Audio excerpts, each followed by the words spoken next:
Khan here for Seconds Out. We're deep in Spain with Daniel Dubois' team heading into August 26th, where he takes on Oleksandr Usyk for the unified heavyweight titles. With me is Samuel Otti. Samuel, I'll give you a bit of an introduction there, but you could explain actually yourself to the people what your role is within Daniel Dubois' camp.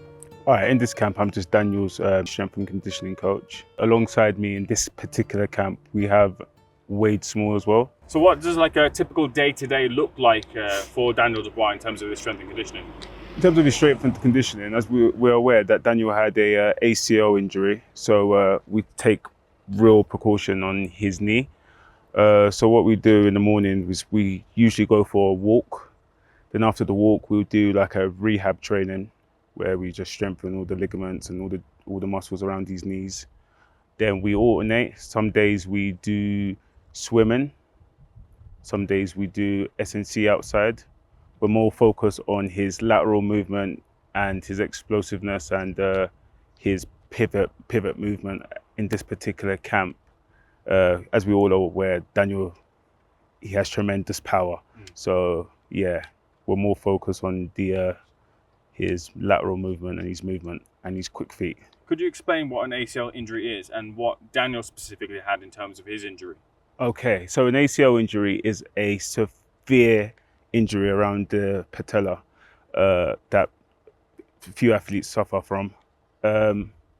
Usually they're out for at least 9 months. If they do ever come back strong, they're never really the same. But someone with mindset like Daniel, he's just coming back stronger. It's been about, when did he have his surgery? He had his surgery around January. He had it in January. So pretty much within 4 months, he's been up and running, kicking, ready. What are the main things throughout the camp that you'll look for, in terms of making sure the injury, isn't exacerbated or repeated, and in terms of his progress with his strength? Okay, so with the bespoke training program I got for him for the ACL injury, we have like a rehab regime where we focus on like little muscles around his hamstrings, his quads, his calves, to strengthen and everything really. That's about it. What's Daniel's body composition like? Can you describe it? Because looking at him, he's a big, bulky heavyweight guy, but heavyweights are made like that, but he looks kind of like a bit different to every other heavyweight. Yeah. We've focused on him looking more of an athlete now. I feel like every sportsman should not, have a specific body type for their sport. They should just generally just look like an athlete. Do you know what I mean? So we just focused more on Daniel's athleticism. So he has better movement, better feet, quicker feet. I saw you doing some stretches with him. That's a side of fighting that we never really see. How important it is to, get Daniel limber as well heading into his fights. Oh yeah, mobility is very important, especially with an opponent like Usyk. You've got to be very, very mobile.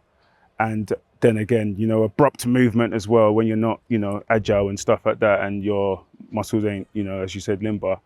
It can also lead to injuries. So we just got to make sure we stay on top of things. There's another specific movement I saw. He was like on, I believe, like a plated weight, and he was like stepping up and down on it. What was that movement specifically doing in targeting? Okay, that was not a stretch. That was it was a calf raise. It was just strengthening his calf. It's like it's an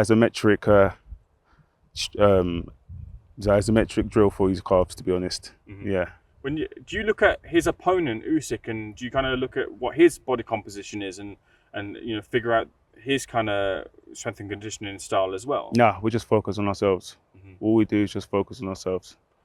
When did you and Daniel first meet? We met. I've been working with Daniel for coming up to 2 years now. Okay. And yeah, it's been an amazing journey. I've seen the growth. I've seen him, the mentality. I've seen him grow as an individual. And I'm looking forward to what he's going to do on August 26th. You must have been very surprised, knowing what you know about the ACL injury, to see Daniel suffer that injury and then beat his opponent in that fight against Lorena, to come back off, deal with that and, get that knockout win. You must have been... I did not have one moment of doubt. Right. The way we train with passion. We train with just pure passion, And as they say, by the sweat of your brows, you shall eat bread. And sweat more in training, bleed less in war. So when we're training, we're just at it. What's Daniel going to look like on the night? What's he gonna feel like on the night? Because we're dealing with like spiritual energy during this fight now. This is a spiritual battle. It's not the physical battle no more. And how did you meet up with Don Charles? Don Charles, Daniel switched trainers about, I think, coming up to 12 weeks ago. His old trainer was a good trainer. Shane McGuigan was a good trainer. But Don Charles coming on board now, I feel as though he's got more of a teacher now. So, yeah, he's back in school. Daniel's always had the fundamentals, the power, the speed. But I feel like Don Charles is bringing the best out of him. And us as a team, we formed a mastermind now. As a collective, we formed a very, very strong mastermind, and we're ready for August 26th. What happens on August 26th? We're on top of the mountains. We've been on top of the mountains. We know what the top looks like. So August 26th, we're getting that victory. Sam, a real pleasure. Yeah. Thanks for being to SecondsOut.